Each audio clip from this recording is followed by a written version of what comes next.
오늘은 오늘 말씀 보겠습니다. 오늘 말씀이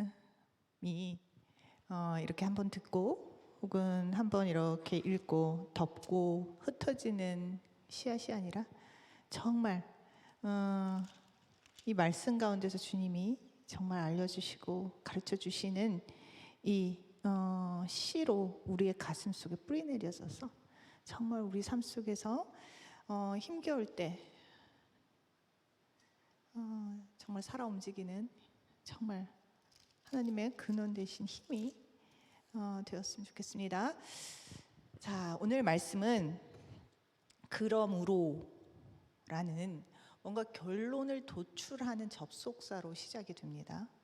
자, 베드로는요, 하나님이 베드로를 통해서 우리가 누구인지 택한 민족이지만 흩어져 사는 체류자다. 근데 이 정체성은 하나님이 미리 아심과 성령의 구별하심으로 순종하심과 예수님의 핏뿌림으로 거듭나게 했기에 가능했던 우리 안에서의 우리의 정체성이다, 이렇게 이야기를 하고 있습니다. 그런데 이 하나님 안에서 우리의 이 구원은 구원을 받아 의롭다 칭함을 받았다, 뭐 구원의 확신이 있다라는 이렇게 딱 존재, 어떤 상태의 개념 이상의 것을 하나님께서 이 베드로 전설을 통해서 말씀하고 계세요. 그러니까 우리는 분명 하나님 안에서 미리 아심과 그의 구별하심과 핏부림의 은혜에 따라서 우리가 의롭다 칭함을 받았지만 거기에서 끝이는 게 아니라 구원이 어떻게 보면 이 공간적인 차원적인 어떤 그 상태로의 이동을 포함하고 있음을 우리가 알 수가 있습니다. 출애굽, 오늘 또 대표 기도를 통해서 출애굽 이야기가 나오는데요. 출애굽 이야기를 보시면 우리가 애굽의 종이 되어 노예로 매여 있었죠. 근데 하나님의 빼내심, 구원하심으로 인해서 우리는 하나님의 자녀로서 가나안에 들어갑니다. 자, 나라에서 나라로 이동을 했던 차원의 이 구원을 하나님께서 이 출애굽기를 통해서 보여주시고 계시는데요. 자, 우리는 지금 이 땅에서 어떻게 보면 메인바 되었다가 주님의 미리 아심과 구별하심과 핏부림의 은혜로 인해서 우리는 거듭났고 이 거듭남과 동시에 함께 앞으로 반드시 속히 또한 오실 주님의 재림 가운데서 우리가 온전한 하나님의 나라를 유업으로 받을 자라 하나님은 말씀을 하고 계십니다. 그러니까 우리는 완전히 차원이 이제는 세상 사람과 다른 차원의 존재가 되었음을 하나님께서 선포하시고 그 가정 가운데 이 땅의 삶을 잠시 허락해 두셨다라는 것을 이 베드로 전서에서는 분명하게 이야기를 하고 있습니다. 자, 그러면 우리가 옛날에는 세상에 매여 있었는데 이제는 하나님 안에서 구속받아 구원받아 이제 하늘나라의 백성이 되었어요. 그렇지만 하늘나라는 아직 이 땅에 임하지 않았습니다. 예수님 반드시 재림 가운데서 임하게 될 때인데 그 새하늘과 새 땅이 오기 전에 이 땅에서 우리는 그렇다면 하나님의 백성으로서 어떻게 살아야 하는가? 라는 숙제를 가지고 있고 이 베드로는 이 서신을 통해서 그 당시에 하나님을 믿고 따르며 핍박 가운데서 지금 이 땅을 견디고 살아야 하는, 주님이 오시는 그날까지 견뎌내야 되는 그들에게 어떻게 살아야 하는지를 보여주고 알려주는 서신서를 썼습니다. 그게 지금 우리에게도 동일하게 말씀하고 계시는 주님의 음성임을 믿습니다. 자, 그랬을 때, 자, 그러므로 너희는 이미 구원을 받았지만 아직 구원을 받지 않은 구원의 지금 과정 중에 있는 너희들은 지금 그렇다면 어떻게 살아야 하는가? 자, 13절 혹시 함께 읽을 수 있을까요? 자, 그러므로 너희 마음의 허리를 동이고 근신하여 예수 그리스도께서 나타나실 때에 너희에게 가져다 주실 은혜를 온전히 바랄지어다. 아멘. 그러므로 너희 마음의 허리를 동이고 근신해서 예수 그리스도께서 다시 나타나셔서 너에게 가져다 주실 온전한 은혜, 풍성한 은혜를 바라라, 기다리라, 인내해라, 소망하라 라는 이야기인데, 자, 여기서 그렇다면 마음의 허리를 동한다. 이거 어디서 많이 허리를 이렇게 질끈 동이는 거 어디서 많이 봤죠? 그쵸? 출애굽의 6월절에 하나님께서는요 허리를 동이고 급히 속히 주어진 것을 먹고 그리고 그다음에 출애굽을 할 것을 이야기하실 때 허리를 동이라고 이야기를 합니다.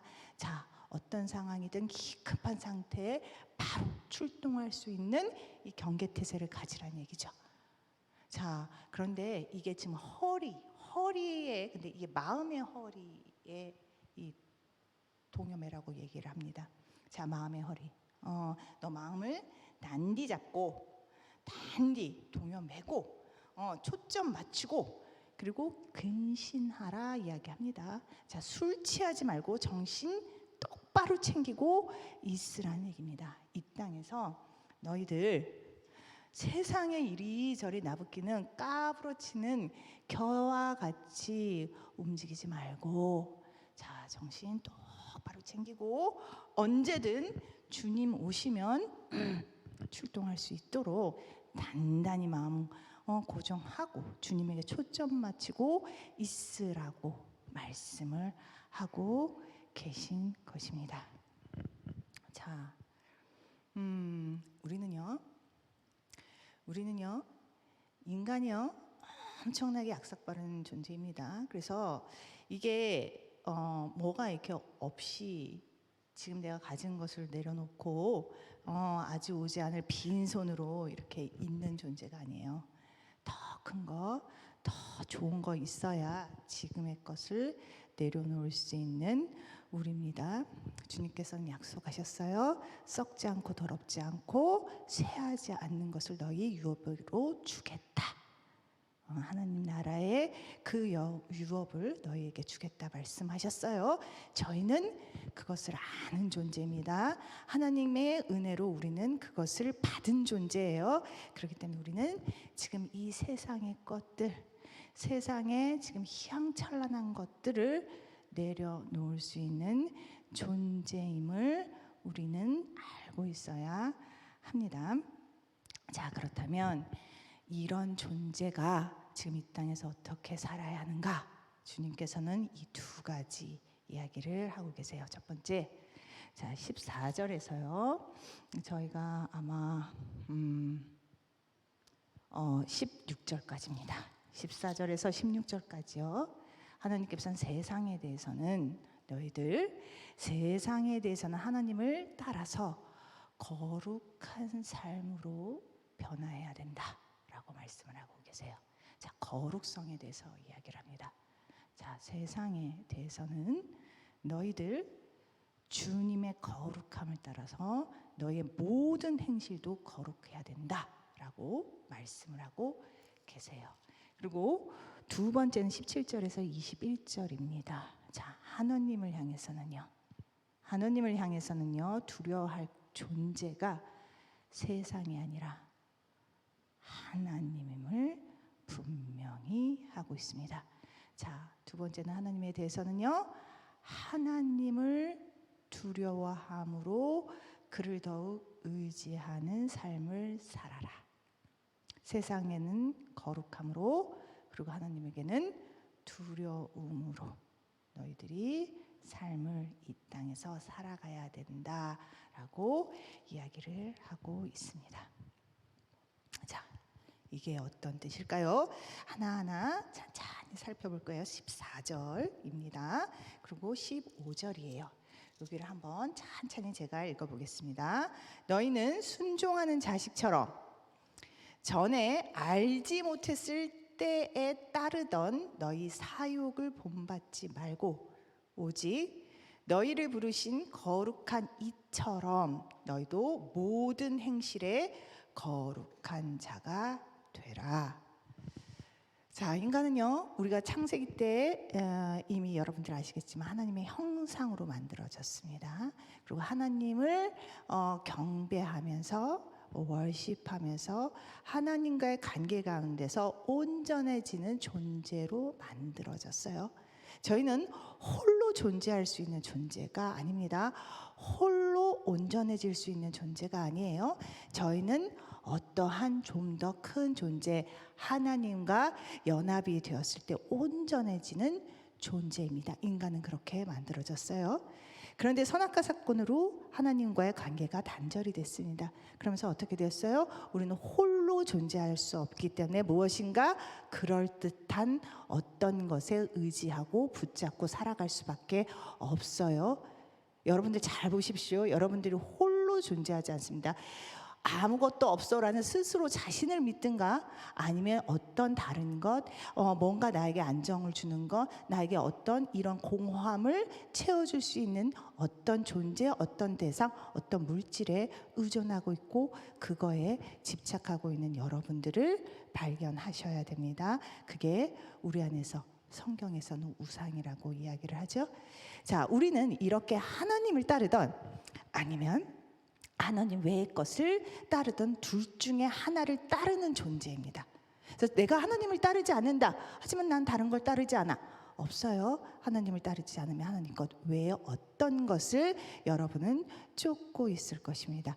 이 말씀이 14절, 15절에 잘 나타나 있어요. 자, 너희가 순종하는 자식처럼 이제 잘 내 얘기 들어라고 얘기를 하십니다. 전에는 알지 못했을 때, 하나님을 알지 못했을 때 너희들은 따랐어. 뭘 따랐어요? 너희 사욕을 따랐어. 그래서 너희 사욕을 본받지 말고 너희들이 알지 못했을 때 따랐던 너희 사욕을 본받지 말고. 자, 그리고 오직 너희를 부르신 거룩한 이처럼, 자, 이를 따라 라고 해석을 할 수 있어요. 이를 따라 너희도 모든 행실에 거룩한 자가 되라. 자, 하나님을 몰랐을 때는 우리는 인간의 사욕을 따르는 자였고, 하나님을 알고 그 거룩한 자를 따른다면 그 거룩함을 따르는 자, 요 두 길이 우리에게는 놓여 있습니다. 자, 우리는 하나님을 몰랐을 때 우리도 이 길을 안 가본 사람은 여기 아무도 없을 겁니다. 분명히 가봤죠. 자, 이 하나님을 따르지 않는 이 길은 두 가지 특성이 있어요. 14절 봅시다. 전에 알지 못했을 때, 즉 첫 번째 하나님을 모릅니다. 두 번째 너의 사욕을 따릅니다. 정욕을 따른다는 얘기죠. 자, 모르는 채 정욕을 열심히 따르던 사람입니다. 모른 채 열심을 내는 삶. 여러분들 이 삶을 한 번도 경험하지 않은 사람은 없을 거예요. 반대로 아마 그런 표현, 그렇게는 나타날 수 있어요. 그 열심이 싫어서, 그 열심이 힘겨워서 아주 열심히 게으름을 피우신 분들의 삶도 여기에 있을 줄은 모르겠습니다. 도망가고 회피하고 탓하면서 살았던 삶들이 있었을 거예요. 그것은 반대로 우리의 사역을 본받고 열심히 따르고자 하는 그 삶과 뿌리는 같습니다. 저희는 이렇게 하나님을 몰랐을 때는 우리의 사역을 열심히 충실히 따랐던 삶을 살았습니다. 사랑받고 싶고 안정되고 싶고 영광을 취하고 싶고, 그래서 여기 들으면 이거 준비해야 된다더라, 이거 해야만 한다더라, 이렇게 하면 잘 살 수 있다 라는 이야기들, 이거 없으면 힘들대 라는 이야기들의 우악, 좌왕, 갈팡질팡하면서 여러분은 정말로 흔들리는 뿌리 없는 겨와 같이 살았던 인생의 시간이 있었을 거예요. 저 역시 그랬습니다. 자, 그런데 하나님께서는 이렇게 말씀하세요. 내가 거룩하니 너희도 거룩할지어다. 자, 내가 거룩하니 너희도 거룩할지어다. 그렇기 때문에 너희를 부르신 이가 거룩하니, 자, 거룩한 이처럼 너희도 일부 행실에서, 아니요, 모든 행실에서 거룩한 자가 되라 라고 이야기를 하십니다. 자, 하나님께서는요, 썩지도 않고 더럽지도 않고 그리고 쇠하지도 않은 이런 유업을 가진 이것을 함께 하시는 하나님, 그 거룩성의 자리로 우리를 초대하십니다. 이 거룩성은 사실 결코 수월하게 획득된다라고 얘기할 수는 없어요. 자, 출애굽기로 잠깐 넘어가면요, 바로를 보십시오. 자, 이스라엘이 하나님께 예배를 드린다고 하면서 이 애굽 땅을 떠나올 때 10번의 모세가 기적을 보이고 그것이 곧 바로에게는 재앙이 되었지만은요, 그랬지만 끈덕지게 다시 마음을 바꾸고 다시 마음을 바꿔서 끝까지 이스라엘을 그 바로의 손에 놓으려고 하지 않았어요. 그래서 홍해를 건너는 그 순간에도 애굽의 군사들은 그들을 따라와 그들을 포획하려고 했습니다. 이만큼 끈덕지게 세상은요, 우리가 하나님을 따르며 거룩성을 쫓는 삶을 원치 않아요. 녹록지 않습니다. 자, 하나님도 이 세상에, 이 땅의 삶이 녹록지 않음을 이미 우리는 1장 6절에서 봤습니다.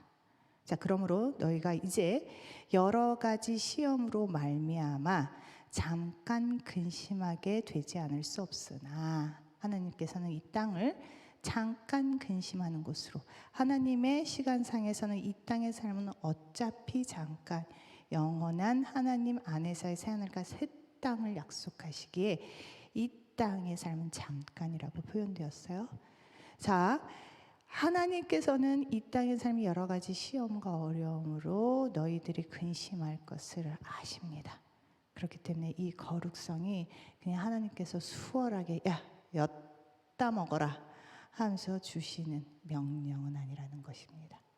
하지만 하나님께서는요, 우리가 계속 애굽의 종으로 매여 있는 것을 원치 않은 것처럼 세상에 매여서, 세상에 가치 없는 것들에 매여서, 세상의 죄에 매여서, 세상의 어둠에 매여서, 세상의 경쟁에 매여서, 세상의 미움에 매여서, 세상의 시샘과 불만과 힘겨움과 끊임없는, 사실 바닥에 터지는 웅덩이와 같이 채워지지 않는 것들에 매여서 살기를 원치 않으셨어요. 그래서 주님께서는 우리를 택하사 그 거룩함으로 끝까지 하나님이 포기하지 않고 인도해 가실 것입니다. 그 가운데 하나님께서 우리에게도 명령하세요. 내가 거룩하니 내가 그렇게 너희들을 인도해 갈 테니 너희도 따르라. 거룩하게 되라 라고 말씀을 하십니다. 자, 여러분, 이게 어떤 은혜이고 어떤 호사입니까? 우리는 거룩성을 몰라요. 여러분들 거룩성을 한 번도 스스로 만들어내고 고민한다고 나올 수 있는 컨셉이 아닙니다. 깨달음이 아니에요. 이건 주님만이 온건히 향유하고 계시는 아주 멋진, 우리가 상상할 수 없는 은혜 가운데서의 풍요입니다. 자, 이것을 하나님이 우리에게 가르쳐 주시고 우리가 그것들을 담아내고 우리의 삶 속에서 향기로 열매로 하나님께서 드러낸다라고 약속하고 계시는 것입니다. 세상 가운데서 하나님의 이 거룩성을 우리의 삶 속에서 보여라. 그렇게 너의 삶을 변화시켜라 라고 하나님께서는 우리에게 준엄하게 말씀하고 계십니다. 자, 두 번째는요, 하나님께서는요, 그런데 하나님에 대해서는 두려워함으로 그를 의지하라라고 말씀을 하십니다. 사실 세상을 향한 거룩성은요, 이 두 번째 하나님을 향한 경외함이 없이는, 두려움이 없이는 사실은 이루어질 수 없는 것과 같습니다. 이게 동면의 양쪽이라서 한쪽이 없으면 이게 채워질 수 있는 것이 아니죠. 자, 17절 보겠습니다. 자, 외모로 보지 않고 각 사람의 행위대로 심판하시는 이를 너희가 아버지라 부른즉 너희가 나그네로 있을 때를 두려움으로 지내라. 너희가 이 땅에 있을 때 두려움으로 지내라. 왜? 하나님께서는 외모로 보시지 않고 각 사람의 행위대로 심판하시는 자이시기 때문입니다. 자, 우리는요, 진짜 두려워할 대상은 세상이 아닙니다. 세상으로부터 소외되는 것을 두려워할 것이 안 됩니다. 세상으로부터 차별을 두려워할 것이 안 됩니다. 외로움 또한 우리한테는 두려운 대상이 아닙니다. 사실은 이것은 두려운 대상이 아니라 이 죄악 가운데 나타나는 이 결과들에 우리는 슬퍼하고 애통해야 되는 것들입니다. 무서워해야 될 게 아니라 우리는 불쌍해하며 애통해야 하는 대상인 것입니다. 존재인 것입니다. 우리가 진짜 두려워야 될 것은요, 끔찍하게도 하나님께서 우리가 어떠한 속임수에도 어떠한 척하는 거에도 속지 않으시는 하나님한테서 결국에는 심판을, 우리의 각자의 행실대로 심판하실 하나님이 그 하나님이시라는 것에 우리가 두려워할 수밖에 없는 것입니다. 자, 우리는요, 수없이 많은 것들을 떠들면서 미사역으로 하나님을 찬양하고 있습니다. 열심히 우리는 무엇인가를 쌓아 올리기 위해서 사역들을 열심히 해요. 주님의 영광이라고 이야기하면서 말입니다. 세상의 복을 얻기 위해서도요, 헌금도 많이 내고요, 또 나름대로 예배도 열심히 나옵니다. 봉사도 열심히 해요. 왜요? 그렇지 않으면 하나님께서 벌 주셔서 내 인생 망칠까 하는 두려움이 내 한켠에는 있기 때문입니다. 하나님이 감찰하시며 하나님을 저희는 속일 수가 없어요. 자, 너를 위한 예배냐, 너를 위한 헌금이냐, 너를 위한 사역이냐, 아니면 진정 하나님의 영광을 위한 감사의 헌금과 예배와 사역이냐, 하나님은 감찰하시며 분명히 보고 계십니다. 속일 수가 없어요. 너무나 안타까운 현실입니다. 차별이 없으세요. 또한 그래서 각자의 행실대로 하나님께서는 우리에게 심판하십니다. 우리 또한 하나님이 오셨을 때 그 심판대의 예외가 될 수는 없습니다. 이 얼마나 두려운 사실이고 언젠가는 반드시 일어날 실제입니까?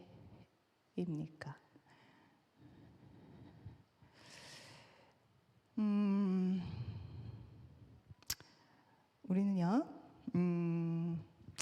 이렇게 외모로 보지 않으시고 각 사람의 행위대로 심판하시는 하나님 가운데서 구원을 얻었고, 그 완전한 구원을 하실 그 지금 중간의 사이 가운데서 매일의 구원을 경험하는 자입니다.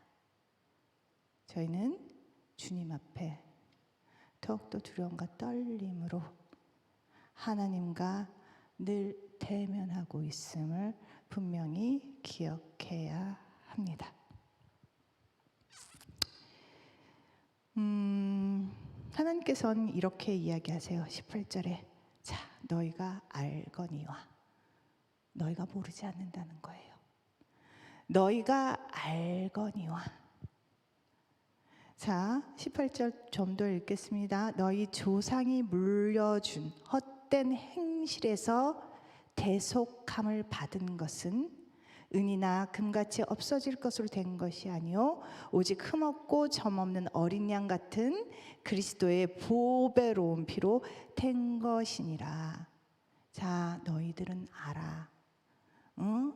이것은 단지 어차피 썩어지고 더럽고 새해질 어떤 금이나 은으로 된 것이 아니라 흠없고 점없는 어떠한 이런 대속의 제물로 쓰일 필요가 없으신 그 분께서 너희들을 위해서 온전히 대속제물 되어서 너희가 그 보배로운 핏값으로 의롭다라는, 의로운 거 하나도 없는 자가 의로우신 하나님으로 인해서 의롭다 칭함을 받은 존재임을 너희는 알아. 자, 그렇기 때문에 그리고 그 하나님께서는 창세전부터 20절이요 미리 알린 바 되신이나 이 말세에 너희를 위해서 나타나신 바 되었으니 곧 창세전에도 이미 예수님께서 이렇게 알린 바 되셨고 계획한 되셨고, 그리고 말세 언제 오실지 모르나 그 재림의 그때에 하나님께서 너희를 위해서 온전히 나타나실 그 시간을 아우르는 그 예수님께서 직접 너희를 위해서 죽으시고 다시 사심을 경험한 그 핏값으로 너희의 구원이 이루어졌다라는 것을 우리는 알고 있다라는 것입니다. 너희는 알고 있어.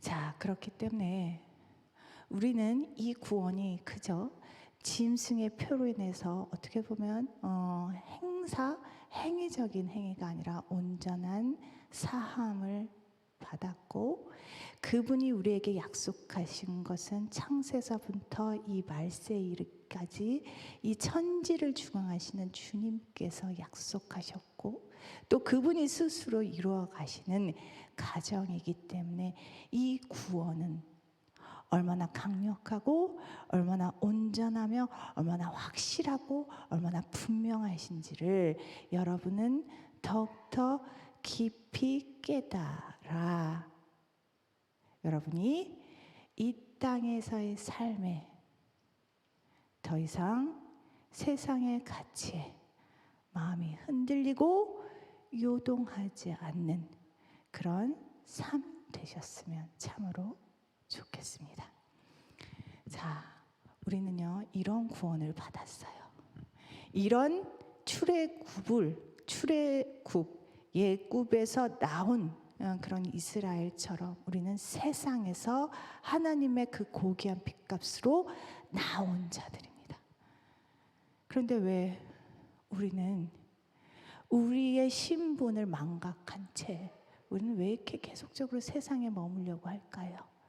하나님은 세상에 좋은 것 하나 없다 말씀하시고 그 가운데 우리가 살면서 고통하며 맛보고 찍어보고 어떻게 다 해봐도 그곳에 참 자유가 없음을, 참 만족이 없음을 알고 또 알면서도, 그리고 이미 우리는 출애굽되어 나왔음에도 불구하고 우리는 왜 매번 다시 세상으로 돌아가 그들의 흙탕물 가운데 그들의 똥물 가운데 다시 주저앉아 그들과 같이 하려고 애쓰며 간구하며 주님께 부르짖는 기도를 하고 있을까요? 자, 다시 13절로 들어가서 그러므로 저희는 구원받은 자이고 하나님이 약속하고 끝까지 포기하지 않고 데려가실 택하신 민족임을 약속하셨기에 우리는 다시 우리의 마음의 허리를 동이고 근신하여 예수 그리스도께서 나타나실 그때까지 그가 가져다 주실 영광, 세상에서 감히 상상하지도 못하고 감히 맛보지도 못하고 온전히 우리 안에서 갈망하고 있는 것들이 충족해지는 그 은혜가 임하는 그날까지 우리는 인내하며 지금의 이 매번의 거룩함과 두려움의 선택 가운데서 승리하시는 기드온이 되셨으면 좋겠습니다. 여러분, 그러려면요, 우리는 알아야 돼요. 자, 이 경외함, 이 두려움은요, 주님이 어떤 분이신지, 어떤 일을 우리 삶 가운데 하셨는지, 그리고 앞으로 그가 이 세상 가운데서 무엇을 하실지를 분명하게, 더욱더 분명하게 알아가셔야 합니다. 또한 그 가운데 주님을 더욱더 깊이 묵상하며 여러분들이 주님의 거룩성이 무엇인지를 알아가시고 깨닫고 닮아가셔야 해요. 자, 내가 바라보는 것, 내가 추구하는 것, 내가 쫓아가는 것을 우리는 닮게 되어 있습니다. 여러분, 거룩성이 무엇인지 우리는 몰라요. 우리 안에서 아무리 묵상해도 거룩성은 알 수가 없습니다.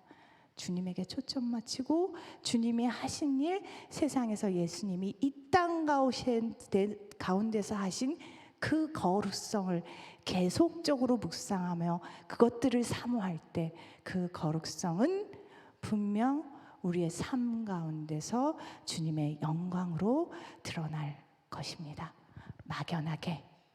막연하게 예배하지 마십시오. 막연하게 말씀 보지 마십시오. 막연하게 기도하지 마십시오. 더욱더 사모하며 주님이 누구신지, 주님께서 내 삶 속에 무슨 일들을 행하셨고 앞으로 무슨 일들을 행하실지를 분명히 깨닫고 구하며 쫓아가는 그런 기도원 되셨으면 좋겠습니다. 종교로 남지 말고 내 안에 굳건한 믿음이 되어서 주님과 동행하는 멋진 이 땅에서의 나그네 여정 되시기를 축복합니다.